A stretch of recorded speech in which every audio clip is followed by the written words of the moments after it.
La tribu de Somba está ubicada en las montañas de Atacora, entre Benín y Togo. Esto es una tribu africana.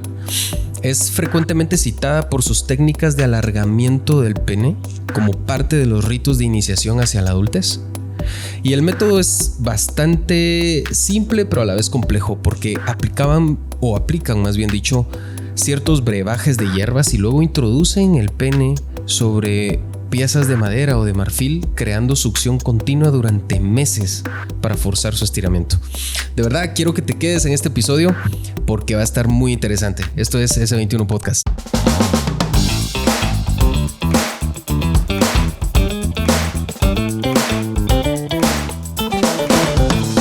Gracias por estar con nosotros. El día de hoy tenemos un tema sumamente importante y este tema es acerca de procedimientos estéticos en pacientes masculinos. La verdad es un tema que me llamaba mucho la atención.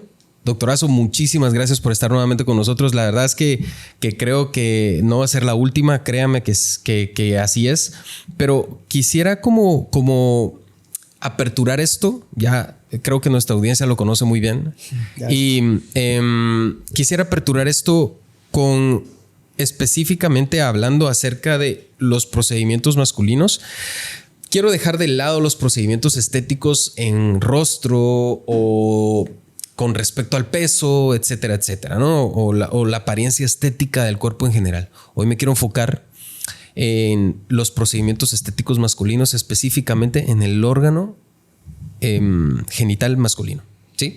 Entonces, muchísimas gracias nuevamente por aceptar la invitación. Y la verdad es que no quiero decir emocionado porque no quiero dar falsas expectativas de otro tipo de situaciones, pero sí estoy bastante interesado en las múltiples respuestas que podemos tener y en la plática y en cómo se pueda desarrollar esta situación. Y para comenzar, pues nuevamente para los nuevos oyentes, me encantaría que se presentara un poco y que después de eso pues entrar en el tema. Bueno, yo soy el doctor Milton Chacón, cirujano general y urólogo, actualmente en el oriente, ejerciendo en el oriente de Guatemala. Mucho gusto, aquí estamos a la orden. Estamos aquí y te agradecemos mucho la invitación. Creo que sí es un problema, es un tema bastante interesante. Sí. Es un tema interesante y un poco como desconocido, porque es un tema que frecuentemente me preguntan en la consulta. Y me agrada mucho estar acá compartiendo conocimientos y enfocándonos en la educación del paciente. Claro. Perfecto. Bueno, quiero entrar de lleno. Sinceramente, ¿sí existen las intervenciones estéticas? Sí, claro. ¿En hombres? De hecho, son muy, muy frecuentes. Actualmente en Latinoamérica están siendo muy frecuentes, más frecuentes en los países de Sudamérica como Argentina y Perú. Es muy fuerte en eso. De hecho, tienen urólogos dedicados mucho a esto. ¿Hay especialización en esto? No existe algo, ni siquiera fellow, ni siquiera un fellowship que te pueda decir que es algo académico. No lo es. Es algo realmente que se puede hacer y que muchos urólogos lo hacen a petición del paciente. Pero sí hay procedimiento estético propiamente predestinado, o sea, propiamente establecido, con técnica establecida, de manera quirúrgica, etcétera, etcétera, ¿no? Hay nombres de técnicas y técnicas destinadas a aumentar de manera de la perspectiva del paciente el órgano genital masculino. Ya vamos a entrar en eso.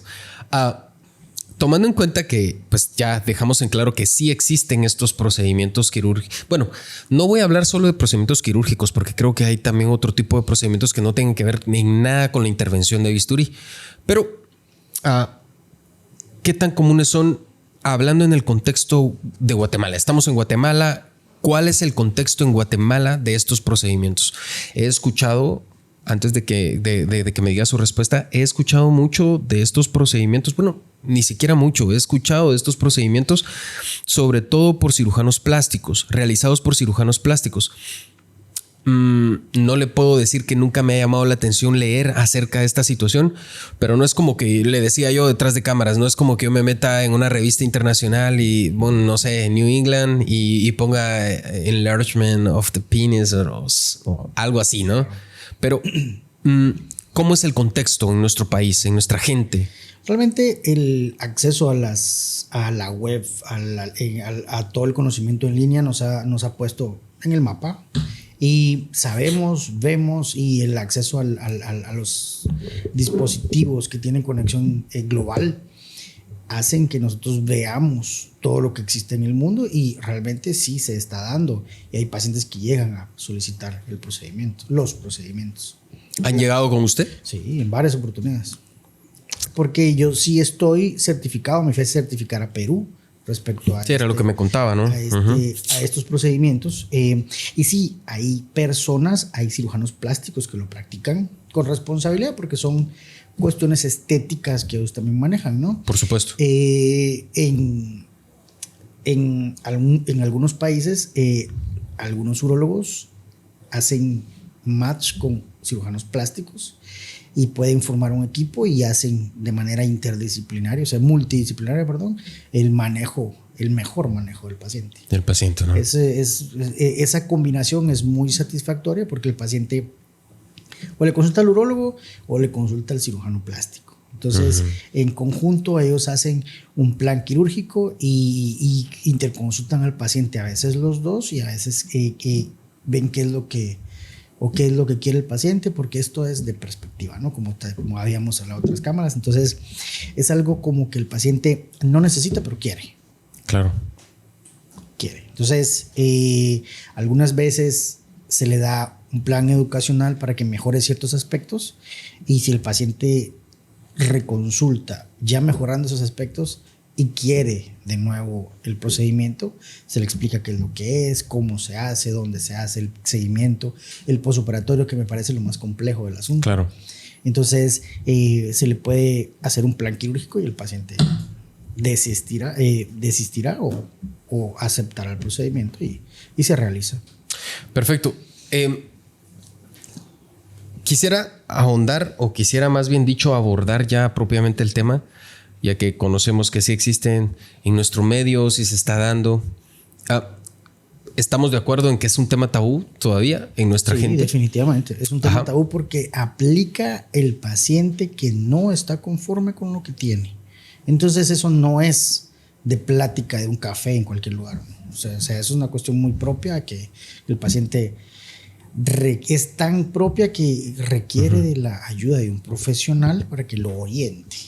Bueno, entonces, tomando en cuenta esta situación y que ya sabemos que es un tema tabú, etcétera, etcétera, ¿cuáles son, ya para entrar de lleno, cuáles son los procedimientos, por así decirlo, el top 3, o los procedimientos que con más frecuencia son realizados? Y ahorita estoy hablando de manera global, porque considero que pueden haber como un cierto porcentaje promedio de procedimientos que se realizan, ¿no? O lo que eligen, porque cualquiera diría, bueno, entonces el único tratamiento que existe dentro de la estética masculina es el alargamiento, por decirlo de alguna manera.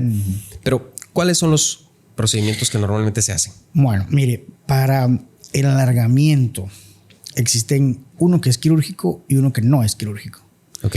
Uno que es quirúrgico es la desinserción del pene, es el abordar el ligamento pubopeniano. Entremos en ese. Entremos en alargamiento. Vamos a hablar acerca de alargamiento peniano. Ok. Listo. Entonces está el alargamiento quirúrgico, que es seccionar el ligamento pubopeniano. Esto hace que el paciente logre ver más pene de lo que tiene. Porque recordémonos que es una cuestión de perspectiva. ¿Cuál es el promedio? Yo creo que me voy a arriesgar a hacer esa pregunta. Depende mucho de la edad, pero regularmente el paciente entre 40 y 60 años está alrededor de 15 y 20 en erección. En detumescencia está alrededor de 9-8. Siempre es el promedio. Siempre me preguntan, eso es una acotación que quisiera hacer. Siempre me preguntan, ¿no? Doctor, ¿usted qué opina de esto de que hay de sangre y hay de carne? No sé si has escuchado. No, para nada. Expliquemos un poquito más porque creo que estoy malinterpretando esto. Fíjese, pues, la población que no está acostumbrada a esta jerga o a estos términos interpreta como de sangre, el pene que es relativamente pequeño, pero a la erección crece mucho. Oh. Y está el de carne, ¿verdad? Que no sé por qué. Esto acá fue la primera vez que yo lo vi escuchar. ¿En serio? Sí. Está el de carne, que es el pene que es relativamente grande, pero que crece poco con la erección, ¿verdad? Ok. Entonces eso es totalmente un mito, porque anatómicamente el pene es un continente y un contenido. Uh-huh. El continente es una fascia de Buck, una fascia elástica, que es la continuación de la fascia de la pared abdominal, que se extiende y que contiene los cuerpos cavernosos. Es como una membrana, ¿no? Para que entendamos un poquito más en casa. Es como una membrana elástica, fuerte, dura, que es muy, muy distensible. O sea, se extiende como hay mucha facilidad. Entonces, la erección es que mucha sangre entra dentro de los cuerpos cavernosos, ingurgita completamente el endotelio de esos cuerpos cavernosos y hace la erección.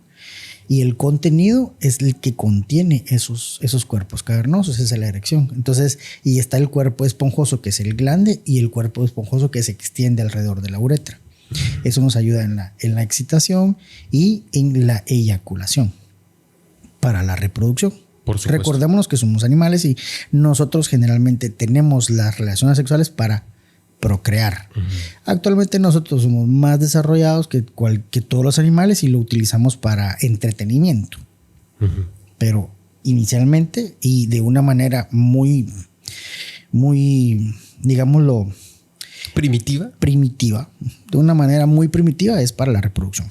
Entonces el macho se excita y tiene su erección y penetra a la hembra. Ella copula y ella tiene su óvulo y todo lo que pasa, ¿no? Se embaraza, etcétera, etcétera. Exacto. Okay. Entonces, pasa esto de que dicen que es de sangre o de carne, y esto no tiene ni pies ni cabeza, porque la anatomía es una. No hay varias anatomías en distintos pacientes. Por supuesto. Es una nada más. Entonces, puede ser que en algún momento la perspectiva del paciente sea que tiene mucho más endotelio, tejido, digámoslo así. Endotelio que al contraerse se ve que el pene está más pequeño, más corto. Más pequeño y a la erección se ve más grande, ¿no? Y a lo contrario. Perspectiva. Entonces, está el alargamiento. En el alargamiento desinsertamos el pene. Okay. Entonces, cuando se desinserta el pene, el paciente se ve más.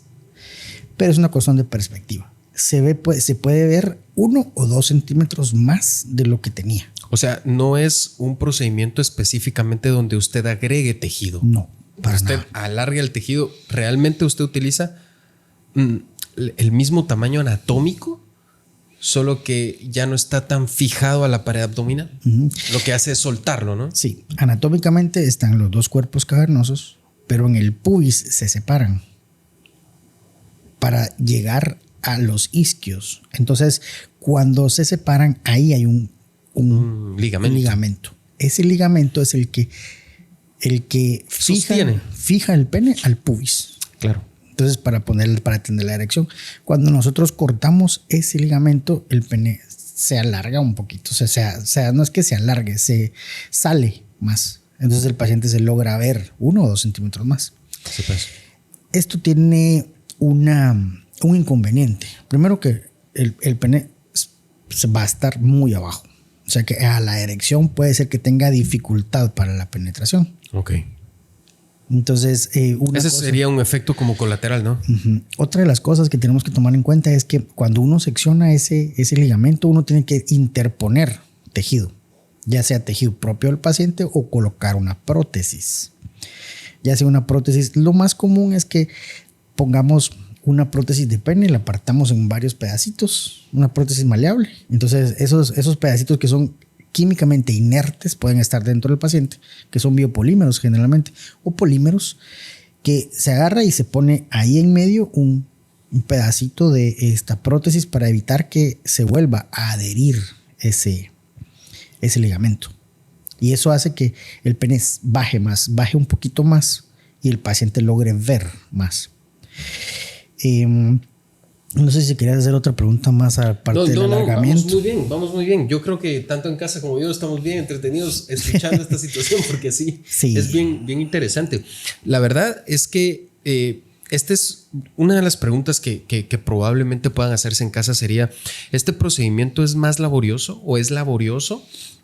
Es un procedimiento, ¿o es relativamente corto? Es un procedimiento corto que se puede hacer incluso en el consultorio. O sea, es mínimamente invasivo. Mínimamente invasivo. Es una incisión de 1.5 centímetros que se hace púbico y se busca mediante tacto el ligamento y se secciona. Se secciona y después se mete la interposición de tejido. ¿Verdad? ¿En cuánto tiempo? Porque esto creo que puede ser una pregunta. ¿En cuánto tiempo pueden verse los resultados? ¿Es inmediato? Sí, es inmediato. Es inmediato. Lo que pasa es que para que se mantenga esa perspectiva requiere de un esfuerzo posoperatorio bastante largo. Entremos a eso. ¿Cuál es el esfuerzo? El esfuerzo posoperatorio es que el paciente tiene que comprar un dispositivo que es algo parecido a la introducción que hiciste con la etnia africana. Y lo que hace es de que se coloca succión, no de succión sino de tracción en este caso. Entonces se pone, es un dispositivo que es un penis retractor, así tal cual se llama. Entonces es un dispositivo que es cilíndrico. La parte de abajo entra en contacto con la piel del pubis del paciente. El pene entra dentro del dispositivo y hay algo que agarra el pene y uno lo tracciona con una tuerca. Entonces el pene se tracciona y si es necesario para ver resultados a largo plazo, es necesario que esto se haga más o menos media hora por 2 o 3 meses. Recordemos, sí, y debe ser así tal cual religiosamente para que se puedan mantener estos resultados. ¿Duele? Al inicio el paciente sí siente cierto tipo de disconfort, pero después el paciente se va acostumbrando. Esto se hace más que todo por lo que habíamos platicado de la fascia de Buck. Esta fascia de Buck es una cuestión elástica y en combinación con la sección del ligamento pubopeneano, esto hace que el paciente vea más resultados. Pero sí es necesario que sean 2 o 3 meses porque en ese tiempo las fibras elásticas ya no vuelven a su estado natural, sino que se mantienen elongadas, se mantienen alargadas. Sí, ¿verdad? Pues. Entonces ahí es cuando vamos a ver totalmente el resultado. Es como un estiramiento crónico, ¿no? Es un estiramiento crónico, es un pero controlado. O sea, claro. Obviamente el dispositivo tiene una escala de medición donde el paciente va como esforzándose un poquito más, diciendo, la semana pasada apreté media tuerca más, esta semana voy una vuelta y media más. Entonces es una cuestión como progresiva. Y sí es necesario para mantener el tamaño. El tamaño, sí. ¿Este procedimiento puede tener consecuencias con respecto al ¿cómo lo digo? O sea, ¿puede tener consecuencias con respecto a la libido? ¿Esa es la palabra? No. La libido es hormonodependiente y es completamente aparte. Esto es una cuestión como más mecánica, más física que otra cosa. ¿Cuál es el paciente promedio? El que normalmente pide este tipo de procedimientos. El paciente promedio que pide este tipo de procedimientos es el paciente que es gordito, que llega con sus inseguridades y de hecho por eso fue que yo me fui a certificar, porque hubo en esa semana 2 pacientes que se sentaron enfrente de mí con estos problemas. Sí, pues. Y me dijeron de frente, mire doctor, yo siento que no tengo lo que yo quiero y quiero que me ayude. Entonces me sentí un poco desnudo, por así decirlo. En conocimiento. Y me fui a certificar en el asunto. Para mi sorpresa, sí fue bastante nutritivo ese curso, pero fue esclarecedor, ¿no? Porque viendo a los profesionales que hacen mucho esto, trabajar con perspectivas del paciente es una cuestión como... Bien complicada, ¿no? Complicada y hasta cierto punto desafiante. Porque a un paciente que está inconforme es complicado. Sí, porque hasta dónde va a ser suficiente para él, ¿no? Exacto. ¿Hasta dónde va a ser suficiente? Entonces este tipo de paciente, nosotros más que ofrecerle el procedimiento de entrada, siempre lo orientamos, ¿no?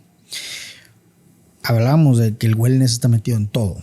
Claro. O sea, el ejercicio, la dieta, el bajar de peso. Cuando el paciente baja de peso se va a ver más. Sí. Es chistoso y es cómico, pero es cierto. Es cierto. De hecho, la cirugía estética genital masculina se divide en 4 procedimientos grandes, ¿no?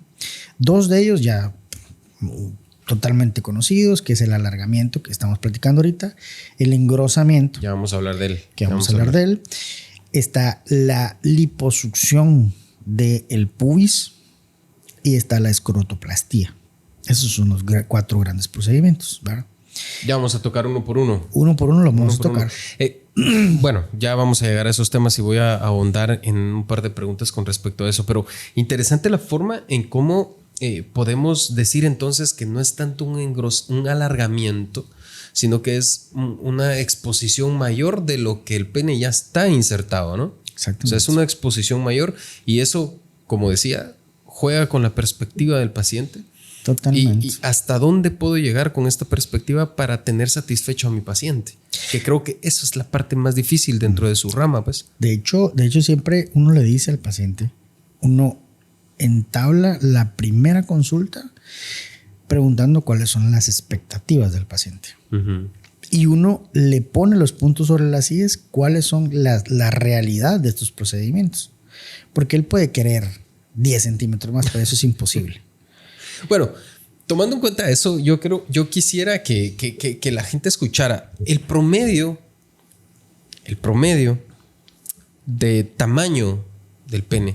Estamos hablando de población latinoamericana, no nos vamos a meter a población europea, africana, mucho menos, etcétera, etcétera. Pero dentro del contexto latinoamericano, que es para donde va dirigido este podcast, ¿cuál es el promedio? Bueno, generalmente, fíjese que hay un estudio bien bonito argentino que hace el conteo del paciente promedio, y el latinoamericano que es más dotado es el paraguayo. Es el paraguayo. Obviamente esto depende mucho de edad, raza. La raza es muy, pero muy determinante en esto. Los genes no perdonan, ¿no? Los genes de verdad no perdonan y hacen fenotípicamente el ser humano, y los paraguayos tienen los genes de pene más largo, más grueso. Así es. Entonces, nosotros estamos en el promedio como los mexicanos, que tenemos la descendencia prehispánica, ¿verdad? Quiero o no, siempre tenemos esa descendencia en los países que tenemos estas, por ejemplo, Perú, Perú y las cuestiones donde hay mucha descendencia indígena prehispánica, ¿no? Entiendo. Entonces, esto nos afecta hasta cierto punto. No hay mucho peruano por aquí. No, es que de hecho hay mucho paraguayo. El pene es más corto y más delgado mientras tengamos más raíces prehispánicas. Sí, pues.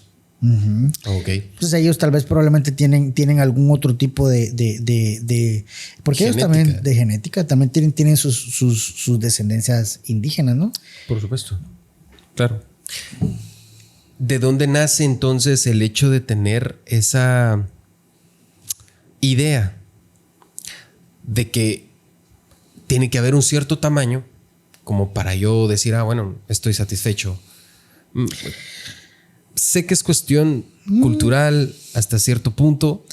Realmente se fue desarrollando dentro de lo popular como signo o o símbolo de virilidad, ¿no? Sí, así es. Desde un punto de vista muy, muy primitivo, nosotros tenemos esa característica. Esa idea, ¿no? Esa idea.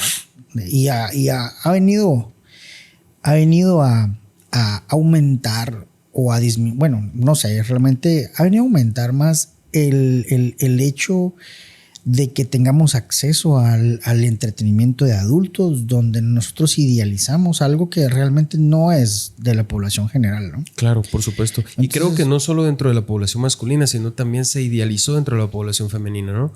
Entonces eso hace que dentro de la población masculina se vea más la obligación, no tanto como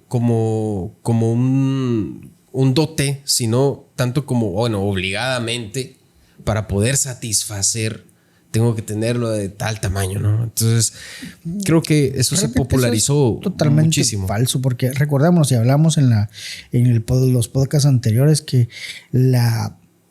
digamos que el engrane de la unidad sexual realmente depende mucho de él y ella y no depende del tamaño. Entonces, la pregunta del tamaño importa. Realmente, si lo sabes usar, no. Creo que es la mejor respuesta que he escuchado. Sí, exactamente. Bueno, perdón, pero por la sinceridad, pero es así, porque hay pacientes y, como le digo, hay engranes sexuales que es muy... Por ejemplo, el paciente que tiene mucho tiempo de latencia intravaginal, el paciente que tiene una eyaculación retardada, ese es el paciente dador de placer, ¿verdad? Ese paciente sabe usarlo. El paciente que puede ser que tenga más, pero no tiene un tiempo de latencia intravaginal tan largo y tiene una eyaculación relativamente corta, ese paciente no va a satisfacer a su pareja, femenina, ¿no? A su pareja. Entonces, es complicado, pero creo que aquí lo que tiene uno que ver es que el engrane sexual es importantísimo para la satisfacción de las parejas. Por ejemplo, un paciente que tiene mucho pene, ese paciente puede lastimar a la hembra. Claro. El paciente puede lastimar a la muchacha. Sí, y eso creo que es algo que no se mira. Incluso por el mismo tabú de la mayor parte del entretenimiento de adultos, como decías, inclusive con estas nuevas páginas que están a nivel de web, en donde pues suscriptores, etcétera, etcétera, hace como idealizar de una manera patológica el hecho de que inclusive cuando la pareja siente dolor, es parte como de lo que, entonces está bien dotado. Y es una idealización bastante absurda desde mi perspectiva, porque no es como lo que normalmente y biológicamente y fisiológicamente estamos determinados, ¿no? No es placer. No es placer. Exactamente. Bueno, siguiendo con el tema. Nos queda todavía el alargamiento, sí, que no es quirúrgico. A eso iba. La pregunta puede ser, ¿puedo tener un alargamiento sin necesidad de algo quirúrgico? Sí, definitivamente. Y hay estudios muy, muy recientes que demuestran que el tratamiento de succión continua da alrededor de 1 o 2 centímetros, casi igual que el quirúrgico. Solo que no es tan inmediato. No es tan inmediato primero y hay que ser mucho más persistente. Más o menos 6 meses de bombas de succión. Existen dispositivos que son dispositivos cilíndricos donde entra el pene y se hace una presión sobre la piel del pubis y se hace una succión. Esto hace que la sangre entre adentro de los cuerpos cavernosos y la fascia de Buck va estirándose y poco a poco va haciendo un alargamiento. La situación es que, como venía y te decía la otra vez, es de que esta succión tiene que ser larga, tiene que permanecer mucho tiempo para que pueda ser permanente. O sea, que estamos hablando de 4 o 6 meses de media hora de succión para que puedan verse resultados. Pero sí existe. Y de hecho muchas veces a los pacientes que tienen por ejemplo, pacientes que se les hace falectomías parciales por cáncer de pene, a estos pacientes está indicado hacerles alargamiento porque quedan Sí, pues para que sea más anatómico. para ¿no? que sean más anatómicos. Entonces se les quita generalmente el glande y quedan de menor tamaño. Entonces a estos pacientes se les debe hacer las dos: succión por 6 meses y el alargamiento quitándole o seccionando el ligamento pubopeneano para que el paciente tenga más percepción de su pene. Claro. Y creo que también desde la satisfacción de perspectiva hace que también el autoestima del paciente mejore también un poco, ¿no? Definitivamente. Porque creo que todo tiene que ver con respecto a la autoestima que el paciente pueda tener. Creo que desde ahí inicia todo. Autoestima, perspectiva. Por eso es de que el manejo de este paciente tiene que ser un manejo multidisciplinario. Como hablábamos hace un ratito del manejo quirúrgico multidisciplinario, sí, pero también está el manejo posoperatorio multidisciplinario, que está la consulta posoperatoria, el psicólogo, psiquiatra, terapeuta, incluso el endocrino también puede participar en esta. Sí, pues con respecto al hormonal y todo. Sí, ¿no? exactamente.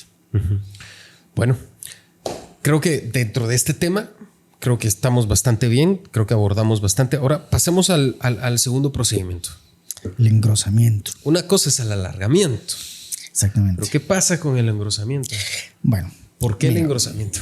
El engrosamiento también hablábamos. Esto es una cuestión de perspectiva. Toda la cirugía estética genital masculina es una cuestión de perspectiva. Entonces, el paciente quiere que se vea más. Creo que ese va a ser un grueso. Un hashtag. Sí. Hashtag perspectiva. Ajá. Todo es perspectiva. En este tema es mucho de perspectiva. Fíjese que el paciente llega diciendo: yo creo que lo tengo delgado, necesito engrosarlo, ¿verdad? Entonces ahí es donde nosotros en la primera consulta tratamos de decirle y hacerle ver qué es lo que va a pasar, qué es lo que puede pasar, y si el paciente acepta, se hace el procedimiento.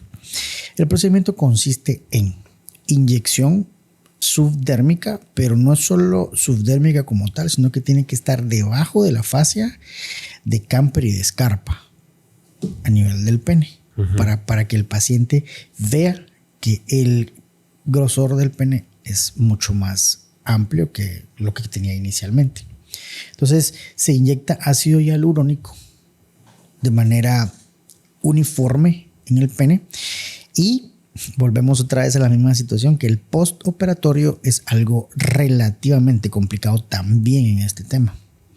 Porque si bien es cierto, se inyecta el ácido hialurónico, que, ojo, tengo que hacer una acotación, no es permanente. Es algo que a los 6 meses se degrada. Entonces vuelve a su estado normal. Entonces se inyecta el ácido hialurónico en esta área, se hace ver que el pene sea más grueso. Sin embargo, ese pene no es funcional. Ese grosor no es funcional. Entonces el paciente va a tener su erección, pero va a haber piel de afuera sobrenadante.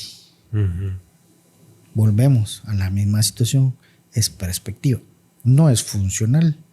Entonces va a tener la penetración, ¿verdad? Pero va a tener su sensación de placer, va a tener todo lo que conlleva su relación sexual, pero esa parte que está afuera, que es completamente piel, eso no es eréctil, sino que va a tener su erección, pero va a tener afuera algo que va a estar en el mismo tamaño todo el tiempo. Del mismo tamaño, que no va a ser. No es como que se vaya a engrosar más al momento de tener la erección o disminución de la erección. No. Entonces, en el postoperatorio, esto conlleva un seguimiento estricto y hay que estar haciendo masajes para que el ácido hialurónico se extienda de manera uniforme, ¿verdad? Y sea algo agradable a la vista. No va a ser algo que se le fue algo de ácido hialurónico para la derecha menos que para la izquierda, sino que tiene que ser algo armónico, algo armónico y algo que se vea bien, ¿no? Estético, sí, por supuesto. Sí, mira, para mí es un poquito cómico porque dentro de lo que se habla, si bien es cierto que hay ciencia aquí, como decíamos previamente, pues esto es algo que tiene que ver mucho con como decíamos, con la perspectiva que el paciente pueda tener. Y creo que siempre se va a topar uno con hasta dónde es lo que necesita, hasta dónde, porque la línea delgada entre la insatisfacción y la satisfacción está casi hecha un hilo, casi invisible. Es muy delgada esa línea. Entonces creo que en este tipo de procedimientos es muy frecuente esta situación. Creo que el beneficio de este engrosamiento tal vez es el hecho de que no es permanente, sino que cada cierto tiempo, ¿no? Y el problema sería aquí que cada vez que se realiza, porque se puede repetir este procedimiento, supongo. Las veces que quiera. Ok. ¿Cada cuánto tiempo se Cada repite? 6 meses. Cada 6 meses. Depende mucho de la calidad del ácido hialurónico que se instile. Ok. Bueno, tomando en cuenta esta situación, pues que te quede igual cada 6 meses. Esa es la situación. Y ahí viene el aspecto del molde.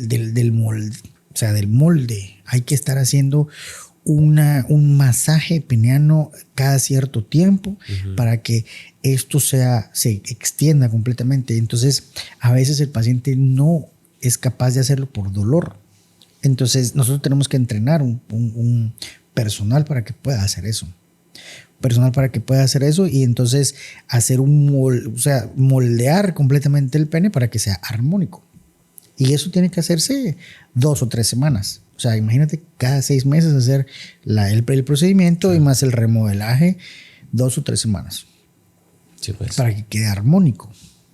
Riesgos. Aquí lo más complicado es hacerlo donde debería, porque si se va un poquito uno hacia la superficie, puede necrosar el tipo de piel. Recordemos que es una piel muy sensible, muy delgada. Entonces, si uno se va hacia la superficie, se puede necrosar la piel y todas las complicaciones que esto necrosar conlleva. es que la piel se muera. Exactamente. Se muera. Entonces, puede haber infección, puede haber sangrado, ¿verdad? Y puede haber, incluso si se hace muchas veces, puede haber fibrosis. Puede haber fibrosis de esos tejidos. Que es algo contraproducente, porque si bien estamos por un engrosamiento, la fibrosis hace que se vea más delgado. ¿Verdad? Sí, pues. Estamos hablando de hacerlo muchas veces. Claro. Ahora, tomando en cuenta siempre el engrosamiento, esto tiene hasta cierto punto una complicación más allá que solo lo estético, sino una complicación, por ejemplo, con respecto a dificultad para la erección. No, definitivamente no. O sea, el hecho de que se engrose el cuerpo del pene evita y disminuye el rellenado de los cuerpos cavernosos. No, porque esto, recordemos que la fascia de Ebbu, cuando está en detumescencia el pene, está contraída. Entonces ahí es donde uno inyecta el ácido hialurónico. Okay. Y cuando hace la extensión, es nada más se extiende sobre sí misma y ya se ve un poquito más grueso y se ve más largo el pene en la erección. Entonces, no hay. La otra situación que pudiera pasar sería en la parte dorsal del pene, donde transcurre la uretra, que se instile algo de ácido hialurónico en los cuerpos cavernosos. Pero para eso existen relieves anatómicos que uno tiene que proteger y uno tiene que respetar para que no haya ninguna complicación. Por supuesto. Desde un punto de vista uretral, ¿no? ¿Existen anomalías propiamente en el rendimiento sexual después de esto? Tanto en alargamiento como engrosamiento. Realmente en el alargamiento puede pasar que el pene se caiga mucho y no logre. Y eso puede dificultar, ¿no? Puede dificultar la penetración. Ok. Pero con respecto a sensibilidad.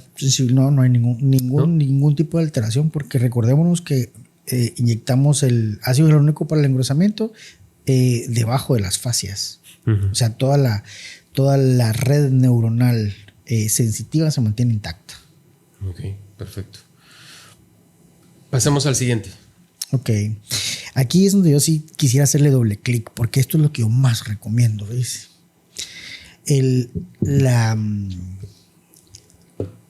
la liposucción del pubis. Tiene que hacerlo, obviamente, yo no lo hago, ni nunca lo voy a hacer, no es mi rama. Yo con responsabilidad lo digo que yo nunca lo voy a hacer porque es algo que le toca totalmente al cirujano plástico. Los cirujanos plásticos hacen mucho esto y muy bien. Entonces, si alguien me dice, yo generalmente, si es un paciente típico, paciente gordito, con inseguridades, que yo sé que bajando de peso puede tener alguna anomalía anatómica que puede dificultarle la exposición de su pene, entonces generalmente lo mando con un cirujano plástico para que le haga una liposucción del pubis. ¿Qué pues? Después de hacerle la liposucción del pubis, el paciente va a ver si realmente requiere o no. Generalmente el paciente va con el cirujano plástico y le pide las dos cosas, ¿no? O las tres cosas en específico, o el cirujano plástico se los ofrece. Se lo ofrece. Por ejemplo, le dice, mira, bájate de peso, se baja un par de meses de peso, entonces ya está relativamente bien el paciente como para hacer el procedimiento. Le dice, mira, te voy a hacer un alargamiento, te voy a hacer liposucción del pubis y además de eso te voy a hacer un engrosamiento. Entonces le hace el combo completo y el paciente sale satisfecho en ese aspecto, ¿no? Pero la satisfacción, generalmente, a mi punto de vista, está casi en su totalidad por la liposucción del pubis. Porque eso es lo que hace que se exponga más el pene. Entonces, tal vez no es que no tenía, no se lo veía. Es la realidad. Entonces, este paciente sale satisfecho y sale con menos peso, con menos grasa. Y realmente ese para mí es el procedimiento ideal estético genital masculino. Más que el alargamiento, más que el engrosamiento. Es saber qué es lo que tengo. Esa es la realidad. Y así es como se descubre qué es lo que tiene. Entonces, después de eso, el paciente, yo lo mando a venir y hablamos y generalmente van, se hacen eso y no requieren o no quieren hacerse lo demás. Creo que dentro del hecho de conocer el posoperatorio y que el paciente realmente entienda el posoperatorio, creo que la mayoría se inclinaría hacia lo que es la liposucción. Sí, exactamente. Del área pública, ¿no? Y a bajar de peso. Creo que cambiar estilos de vida ayuda bastante. Toda esta situación puede ser una pandemia escondida que realmente no estamos viendo. Y pues ayuda hasta en estas situaciones. Sí. Pasando al otro tema. Escrotoplastía. Realmente cuando hay algún escroto muy flácido, se hace como un recorte en la parte media del escroto, en la base del pene, donde nace el escroto exactamente. Se hace un corte cuando el paciente lo requiere, porque el paciente tiene, por ejemplo, mucho escroto que no se logra palpar los testículos. Entonces se hace una sección. Después de algún cistocele, por ejemplo. Por ejemplo, después del cistocele, una hernia. Entonces, estos son procedimientos más dirigidos que sí realmente se hacen y se hacen más a necesidad del paciente más que a la falta de percepción, a la solicitud del mismo, ¿no? Entonces se hace una sección en la base del pene donde nace el escroto y entonces se hace una sección como en T y se quita el excedente del escroto y se deja cubierto bien el escroto. Esa es la realidad. O sea, se quita piel y se quita piel, tejido como musculatura como del dartos, por ejemplo, que es el músculo encargado de darle la forma al escroto. Se quita un poco de dartos y se hace un remodelaje de ambos testículos para que queden armónicos igual, ¿no? Sí, realmente se hace y se hace más que todo después de una hernia, un hidrocele muy grande, un varicocele también, alguna alteración anatómica del paciente. Hidrocele es la palabra. Había dicho otra palabra. No hidrocele. Hidrocele, ¿verdad? Sí, hidrocele es la palabra. Ok. Tomando en cuenta esta situación, creo que este último procedimiento no es tan estético que se diga. No, bueno, no es tanto de solicitud estética, sino que la mayoría de veces supongo que tiene mucho que ver ya una necesidad propiamente, ¿no? O lo que el paciente necesita. Esto le puede traer muchísimos problemas, sobre todo algún tipo de dermatitis de contacto por el contacto y el roce que tiene el escroto frecuentemente con las piernas, etcétera, etcétera. Exactamente. Pregunta casi que del millón. ¿Y existen reducciones? No. ¿No? No. No existen reducciones. No. Y eso nadie te lo va a solicitar realmente. Claro. Pero no existe reducción a menos que quiera realmente hacerse una falectomía. Sí, pues. ¿Verdad? Uh-huh. Pero no existe algo para reducir. A nivel estético, ¿no? A nivel estético. A nivel estético se puede hacer alguna reducción, pero no es tan frecuente la solicitud y además es mucho más cruenta, ¿no? Uh-huh. Porque hay que descoronar el pene, bajarlo y hacer una sección de la fascia de Buck para poder quitar fascia de Buck para poder hacerle una síntesis de ese tejido. Se puede hacer. Sin embargo, no creo que alguien lo requiera. No, o sea, hablando de estética, no creo. A mí nunca me han pedido esto y realmente no creo que a ningún maestro mío ni a ningún colega se lo han solicitado. Sí, pues. En toda la historia de urología, ¿no? Claro. Y no creo que alguien venga actualmente a solicitar esto. Pero de que se puede hacer, se puede hacer. Solo que es algo más cruento, irreversible, y conlleva cierto tipo de disfunción eréctil. Uh-huh. Porque uno corta la fascia. Entonces, tratando de acortar más el pene. Uh-huh. Corta la fascia y recordémonos que la fascia abajo tiene endotelio. Entonces, esa fascia uno tiene que suturarla. Conlleva varias cositas, ¿no? Por ejemplo, disfunción eréctil, puede ser alguna fístula del cuerpo cavernoso, el cuerpo esponjoso, que puede provocar disfunción eréctil. Uh-huh. Y está la cuestión de la cicatrización de la fascia de Buck.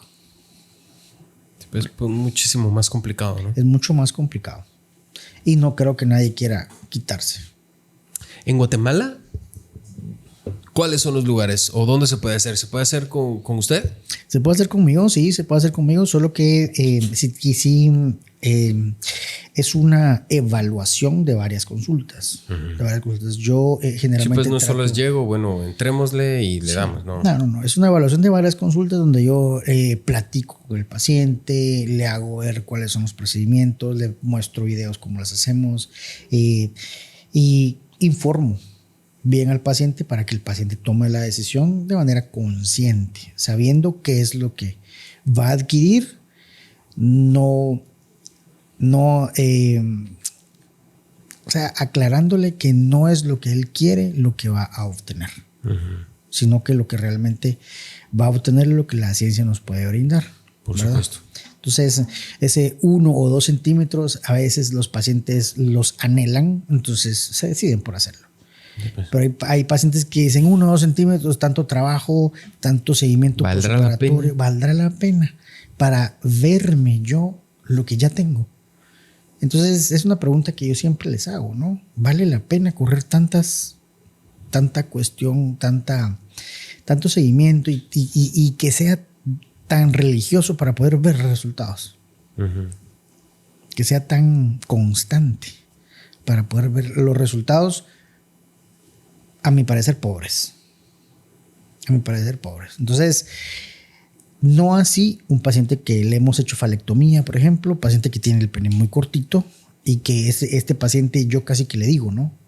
Mira, tienes que hacerte esto porque para que tengas más cómo hacer la penetración. Claro. Sí, pues, porque creo que ahí está la fase más complicada, o bueno, más que todo, a mi criterio, es el estado más complicado, ¿no? O sea, mentalizarse que lo que yo hago satisface a mi pareja, ¿no? Exacto. Y creo que ahí está. Creo que todo es perspectiva. Estamos topando tanto esta palabra, pero sí, es cierto. Habíamos platicado que la íbamos a decir varias veces. Y sí, realmente es la cirugía estética per se conlleva mucha perspectiva. Entonces, desde un punto de vista genital, le agregamos lo íntimo, lo tabú, le agregamos lo personal. Lo propio. Lo propio, lo de la vergüenza, lo de el pudor. Se lo agregamos a lo que ya es una perspectiva. Entonces, aparte de eso es la funcionabilidad. Entonces, es algo complicado de tratar, ¿no? Es un desafío. Para mí es un desafío. Desde el inicio, el paciente que se sentó enfrente de mí y me solicitó esto, cuando yo le dije que me sentí desnudo de conocimientos, fue para mí un desafío porque al final quise formarme, quise hacerlo y por convicción propia lo hice y creo que fue de mucho provecho para mí como persona y para mis pacientes, porque sí, realmente yo trato de hacerlo lo correcto, lo mejor posible y de darle la información veraz, la información real, cruda, tal cual como es, ¿verdad? No ofrecerle castillos en el aire. Creo que sabiendo la información tal como es, pues el paciente tiene una perspectiva un poquito más amplia y dice, bueno, como decíamos hace un momento, creo que no vale la pena no solo el gasto económico, sino también esto me va a satisfacer realmente a mí para poder aumentar mi autoestima, y creo que podemos redirigir el tratamiento hacia otras vías, ¿no? De hecho, hay personas que yo las mando porque sí realmente tienen un micropene. Hay personas que sí es un diagnóstico real, el micropene, que sí realmente inicialmente el paciente debe tener una evaluación endocrinológica. Sí, endocrinológica, para saber si realmente hay alguna alteración hormonal de base para poder tratarlo después. Sí, pues. Inicialmente, todo paciente con un diagnóstico de micropene tiene que tener esta evaluación endocrinológica para que podamos partir de algo. Porque realmente puede ser que ese paciente no me vuelva a solicitar a mí ninguna consulta más, porque ese paciente ya resolvió su problema cuando se detectó el trastorno endocrinológico. Sí, y todo, el recibir el tratamiento oportuno, el tratamiento adecuado, creo que también a nivel hormonal hace que de manera mental y de autoestima todo mejore. Creo que eso ayudaría muchísimo. También el apoyo de pareja, ¿no? Sí, generalmente esos pacientes son personas que andan en busca de pareja, ¿verdad? Sí. Entonces ellos creen que esta es una condición que les puede ayudar, más no es tan así, ¿no? Como habíamos platicado, no es lo que tienes, sino saberlo usar. Ahí está la magia. Exactamente. Ok, no, perfecto. La verdad es que muy nutritiva la plática. Sí. La verdad, le agradezco muchísimo. ¿Qué recomendaciones para estos pacientes? Doctor, yo he pensado hacer esto. ¿Qué me recomienda? Lo que le recomiendo a los pacientes es que tengan una consulta con su urólogo o con su cirujano plástico de base, y que tengan confianza con ellos, ¿verdad? Y que les exijan que les expliquen de una manera práctica, cómoda, fácil de entender qué es lo que es estos procedimientos de cirugía estética genital masculina, y cuáles son los pros, los contras, las complicaciones, cuánto dura, cómo se hace en el postoperatorio, qué es lo que se hace. O sea, realmente estar consciente y tener el conocimiento respecto a lo que quieren hacerse, porque no es que lo necesiten, que es que quieran hacérselo, es lo fundamental para poder zarpar en ese viaje, que realmente a veces es satisfactorio y a veces no es satisfactorio. Sí, pues. Bueno, perfecto. La verdad, muchísimas gracias nuevamente. Vamos a escribir en el video la dirección de su clínica, sí, los teléfonos de su clínica y todo, para que lo puedan localizar en el momento en el que quieran. Vamos a tratar de responder los comentarios en la mayoría de los que van llegando.